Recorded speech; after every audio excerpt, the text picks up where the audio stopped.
everybody knows who you are, right? Yeah. But I'm pretty sure that Polish fans would be, because this is mainly addressed for Polish YouTube channel of mine, would like to know a few things that are concerning Polish strongmen. So, two famous Polish strongmen this time is Mateusz Kieliszkowski, who used to compete with you, and he's coming back now to strongman, and you planning to come back.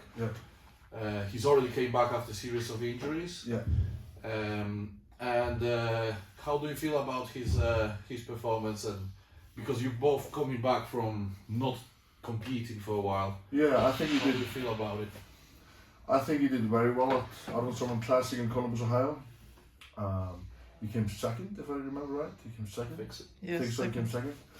I think his only issue is his deadlift.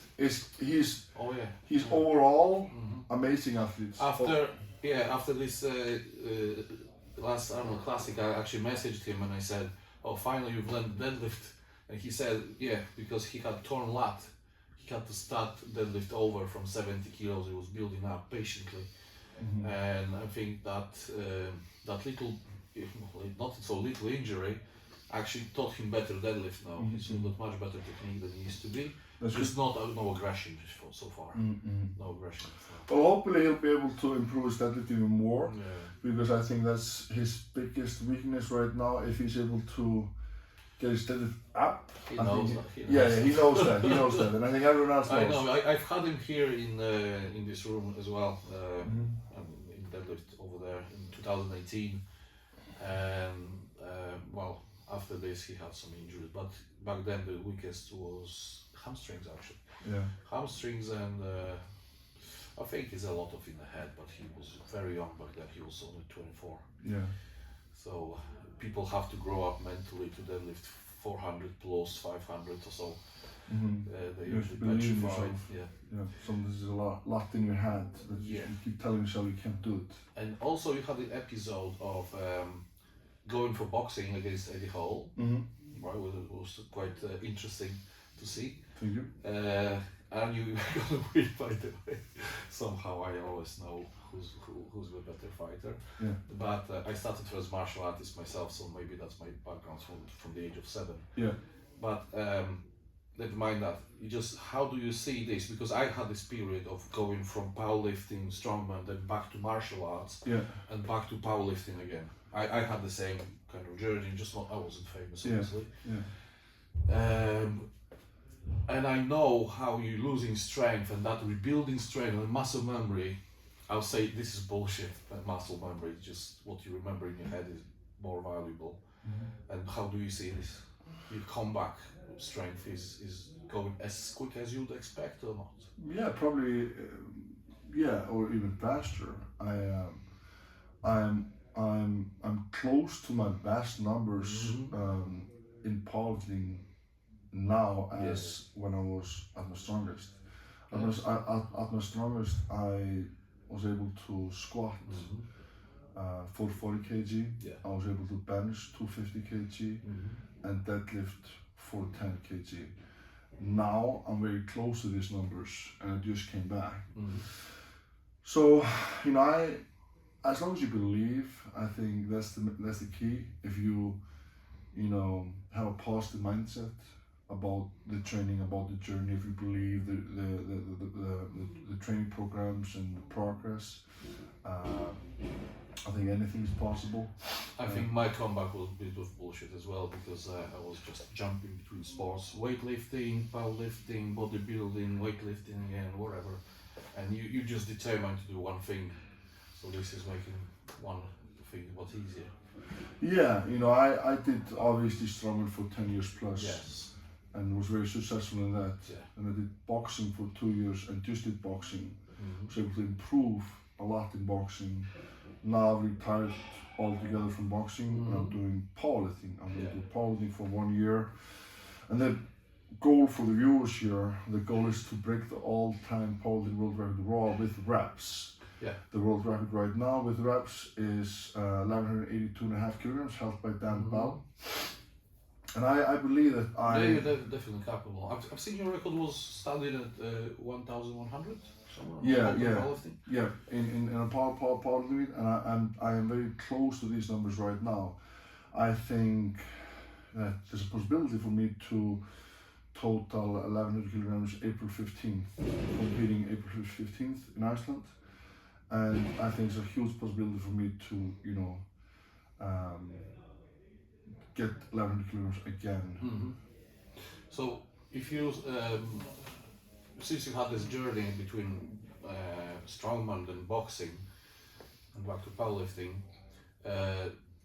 I'm sure the Polish fans will appreciate that comment of yours, but just for the public, really. Yeah. Mariusz Pudzianowski did similar thing. He went to mixed martial arts after finishing with strongman. Mm-hmm. He got 5 world titles back ages ago, and it's been like 15 years now of doing mixed martial arts, and just like this year he became recognized as like a true fighter after so many years of doing it.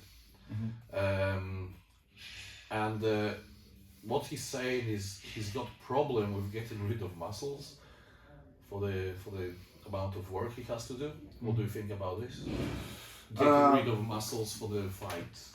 Yeah, you know, I don't know how he trains or what he's eating, but it can be like, for example, me. I stopped lifting weights altogether for 2 years. Altogether, yeah. Like in the beginning, I trained a little bit with weights, but then like the last year and a half, I did no lifting weights. I did only like body weight exercises.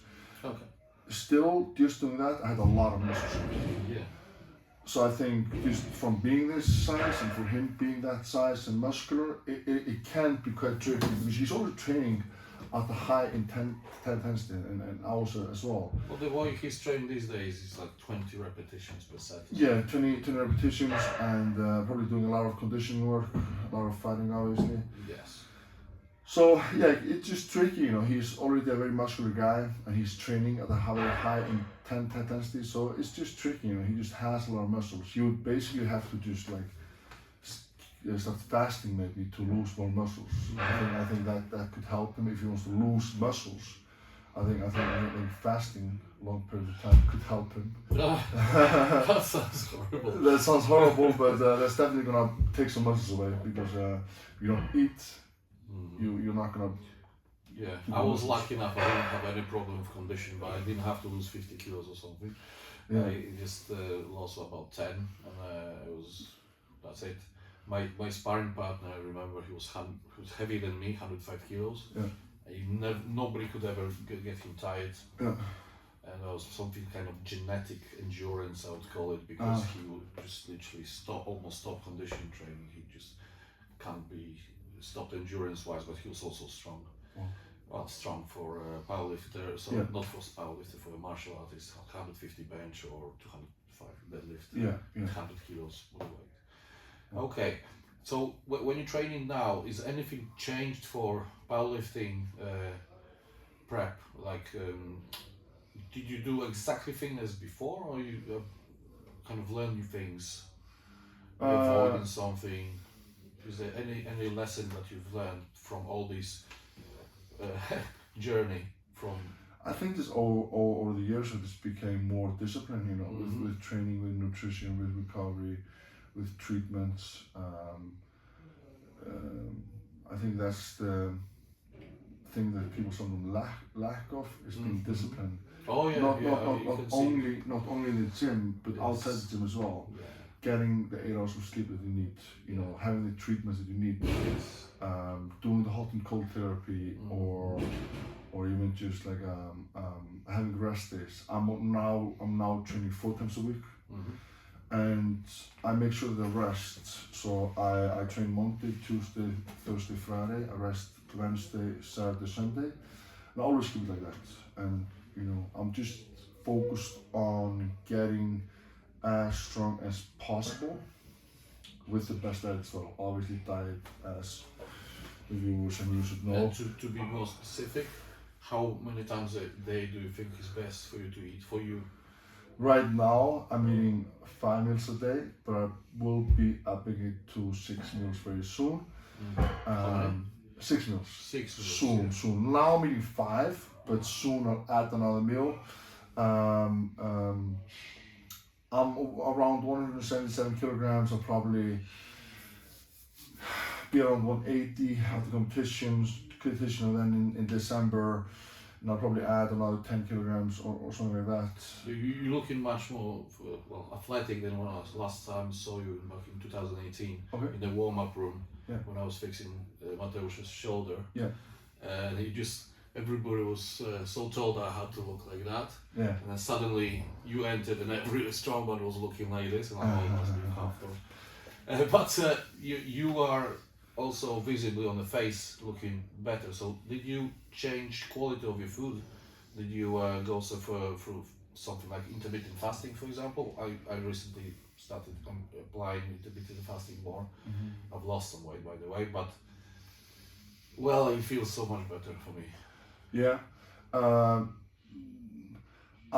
The thing is, I haven't changed anything. I think the boxing journey has just helped me because I did so much cardio, I did so much running, and after being so lean and now coming back into powerlifting, you know, I'm just leaner than I used to be. So basically you improved the insulin sensitivity probably. A lot, probably.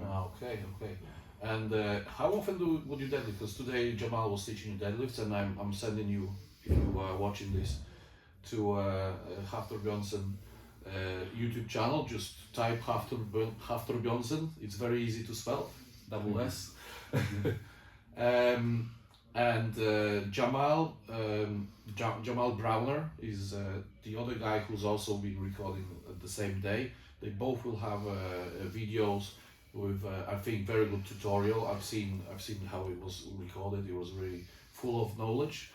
But how often would you deadlift these days? I deadlift once a week. Once a week. I squat once a week. Yeah. And I do upper body twice a week.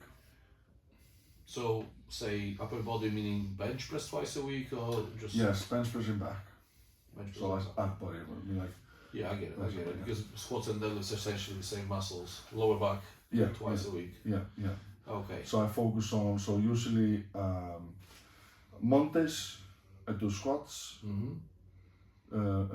Tuesdays upper body, a lighter upper body day, Thursday deadlift, Friday heavy upper body day. Yeah, very similar to the Halls actually. Oh really? What he was doing, when he was preparing for that 500 kilo deadlift, Andy Bolton was his coach. And he actually did that deadlift in the suit that you worn by Andy Bolton back in the days. Andy Bolton came here a few times as well to see me, and we were talking about it. And he was doing deadlift once a week was heavy, and the next week was 60%. Well, 60% out of 500, which is 300, which is taxing enough. And that was like easier, harder. Because I'm asking you because a lot of people find it difficult to recover from deadlift session. And after deadlift session, they would have to go quite long. I know one bodybuilder from Poland, Kieliszkowski, who was capable of 380 deadlift as a bodybuilder. That's great. He's most comfortable to do it once a month, for example. So it's quite specific to person how often you can. Yeah, I think we're all different. Like we have different bodies. I have like training blocks, so I like stuff that I increase weekly. But maybe like every third or fourth week I have like a deload week. Where I have which is essentially the same thing. Some person will have deload every 2 weeks. Some people will have deload 3 weeks and then 1 week heavy. Yeah. Like that bodybuilder. Okay, I think this is quite enough for the short interview. Thank you very much for coming. Thank you so much for having me. Looking forward to see you ever again in this gym. Appreciate that. Yeah. Thank you for having me to gym. Very wonderful gym. And please check his. Thank you. And please check Hafthor's YouTube channel. Today's episode will be a massive learning curve for all of you, I think. See you soon. Thank you.